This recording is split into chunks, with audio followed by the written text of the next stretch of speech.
প্রিয় শিক্ষার্থী, সবাইকে শুভেচ্ছা জানিয়ে শুরু করছি আমাদের আজকের ক্লাস। দ্বাদশ শ্রেণী ব্যবসায় সংগঠন ও ব্যবস্থাপনা দ্বিতীয় পত্র। আজ আমরা দেখব দ্বিতীয় অধ্যায় ব্যবস্থাপনার নীতি। গত ক্লাসের ধারাবাহিকতায় আজ আমরা নীতির শেষ যেই কয়েকটা নীতি আমাদের বাকি ছিল সেই নীতিগুলো আজ আমরা দেখছি। প্রথম যেটা আছে 12তম যেই নীতিটা, চাকরির স্থায়িত্বের নীতি। চাকরির স্থায়িত্বের নীতিতে আমরা শুনেই বুঝতে পারছি চাকরির নিশ্চয়তা নিয়ে কথা বলা হচ্ছে। এই নীতি অনুযায়ী মনে করা হয় যে কর্মীদের চাকরির নিশ্চয়তা বিধান করা হলে তা কর্মীদের মধ্যে প্রতিষ্ঠান সম্পর্কে আগ্রহ ও উদ্দীপনা বৃদ্ধি করে। অর্থাৎ প্রত্যেকটা প্রতিষ্ঠানে কর্মী যখন কাজ করতে আসে সে আশা করে তার চাকরিটা স্থায়ী হবে, এবং চাকরি যদি তাদের স্থায়ী হয় তাহলে তারা নিশ্চিন্ত মনে সেখানে কাজ করতে পারবে। তাহলে চাকরি স্থায়ীকরণের নীতিটা এটাই বোঝানো হচ্ছে যে কর্মী আশা করছে তার তার কর্মক্ষেত্রে তার চাকরির একটি নিশ্চয়তা থাকবে। এরপর রয়েছে উদ্যোগের নীতি। প্রতিষ্ঠানের সকল পর্যায়ের ব্যবস্থাপকগণ যেন স্ব কর্মক্ষেত্রে যাতে উদ্যোগী হতে পারে বা নিজের কাজের উন্নয়ন বিষয়ে ভাবতে পারে, প্রতিষ্ঠানের পক্ষ থেকে তার সুযোগ সৃষ্টিকেই ব্যবস্থাপনায় উদ্যোগের নীতি বলে। অর্থাৎ একটি প্রতিষ্ঠানে একজন ব্যবস্থাপক যখন কাজ করেন বা যে কোনো কর্মী যখনই কাজ করে তার কিন্তু একটা নিজস্ব জায়গার প্রয়োজন হয়, বা তাকে তার বিষয়টা নিয়ে চিন্তা ভাবনা করার বা কিভাবে কাজটা করবেন সেই বিষয়টা সুযোগ যেন প্রতিষ্ঠান তাকে করে দেয়। ধরা যাক একজন ব্যক্তি হিসাব রক্ষণের কাজ করে, তো এখন আমরা সব কাজই দেখি যে কম্পিউটারাইজড, অর্থাৎ তথ্য প্রযুক্তির ব্যবহার। এখন তাকে যদি একটি কম্পিউটার দেয়া না হয় বা ধরা যাক একটি ক্যালকুলেটরই দেয়া না হয় তাহলে কিন্তু তার পক্ষে কাজ করতে কষ্ট হবে। তার প্রতিষ্ঠানের নিজস্ব উদ্যোগে ওই কাজটা তার জন্য করে দেয়া, যে একটি কম্পিউটারের ব্যবস্থা করা বা একটি ক্যালকুলেটরের ব্যবস্থা করা যাতে সে তার কাজটা ঠিকঠাক মতো করতে পারে। অর্থাৎ প্রতিষ্ঠানের পক্ষ থেকে তার কর্মীর কাজের যে আগ্রহ উদ্দীপনা সৃষ্টি করা, প্লাস কর্মী যেন তার কাজটা যথাযথভাবে করতে পারে সেইটুকু ব্যবস্থা নিশ্চিত করার নামই হলো উদ্যোগের নীতি। একতাই বল নীতি, এই নীতিটার সাথে আমরা সবাই পরিচিত।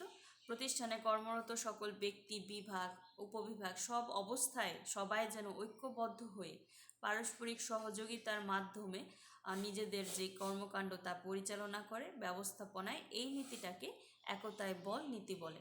অর্থাৎ একটি প্রতিষ্ঠানের একটাই লক্ষ্য থাকে যে প্রতিষ্ঠান কিভাবে সামনে এগিয়ে যাবে বা তাদের যে উদ্দেশ্য সেটা কিভাবে সফলভাবে অর্জন করবে। তো তার জন্য প্রত্যেক ব্যক্তি, বিভাগ, উপবিভাগ সবাইকে একত্রিত হয়ে একতাবদ্ধভাবে কাজ করতে হয়। সর্বত্র যদি ঐক্য, সমঝোতা, সহযোগিতা না থাকে তাহলে কিন্তু প্রতিষ্ঠান সামনে এগিয়ে যেতে পারে না। ফলে যদি সহযোগিতা না থাকে, বিরোধ থাকে, তাহলে প্রতিষ্ঠান দেখা যায় উন্নয়নের বদলে আরও শুধু ঝামেলা তৈরি হবে। তো সেই জন্য প্রতিষ্ঠানের যারা ঊর্ধ্বতন ব্যক্তিবর্গ আছেন তাদের উচিত প্রতিষ্ঠানে সেই একতাই বল নীতিটা নিশ্চিত করা বা তার ব্যবস্থা করা। হেনরি ফেওল যে নীতিগুলো দিয়েছেন এই 14টাই নীতি, এর পরেও আমরা 3টা নীতি কিন্তু সব সময় দেখে থাকি। এখন সেই বাকি 3টা নীতি আমরা দেখব। হেনরি ফেওলের চিন্তা ভাবনার পরে ব্যবস্থাপনার কার্যক্রমে 3টি নীতি যোগ হয়েছে। নমনীয়তার নীতি।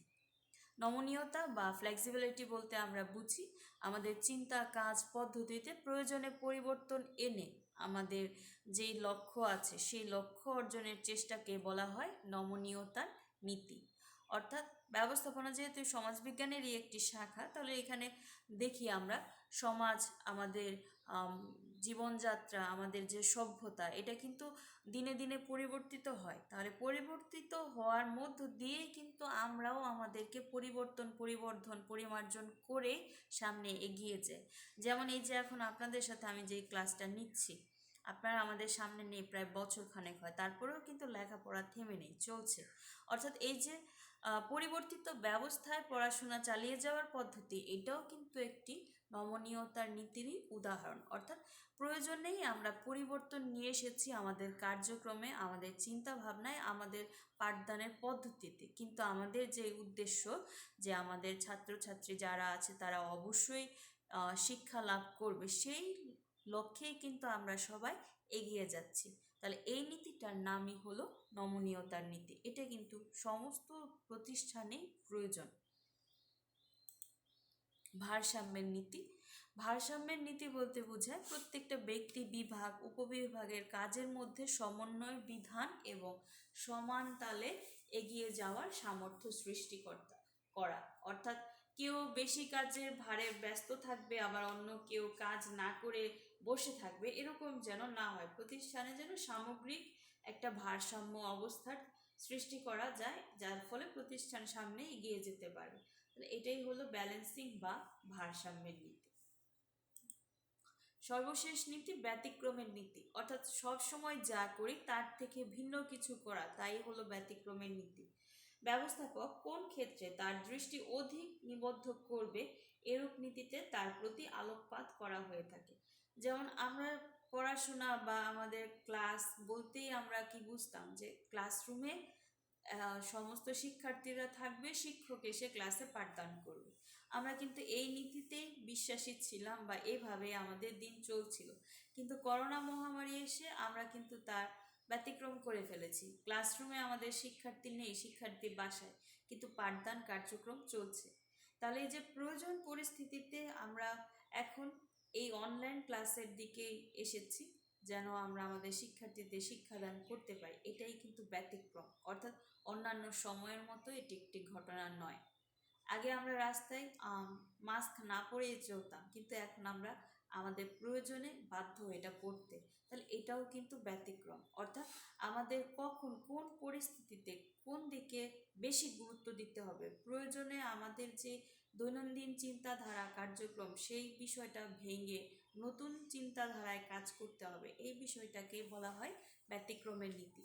তাহলে হেনরি ফিয়োল্ড প্রদত্ত 14টি ব্যবস্থাপনার নীতি ছাড়াও এই 3টি নীতিও প্রত্যেকটা প্রতিষ্ঠানে পালন করার চেষ্টা দেখা যায়, যেন ব্যবস্থাপনার যেই লক্ষ্য, যে প্রতিষ্ঠানকে সামনে এগিয়ে নিয়ে যাওয়া, সেই কাজটাকে সফল করার জন্য এই 3টি নীতিও কিন্তু বাকি 14টা নীতির সাথে সমানভাবেই কার্যকর বা গুরুত্বপূর্ণ। তাহলে আজ প্রিয় শিক্ষার্থী, আপনাদের সাথে আমার ক্লাস এই পর্যন্তই।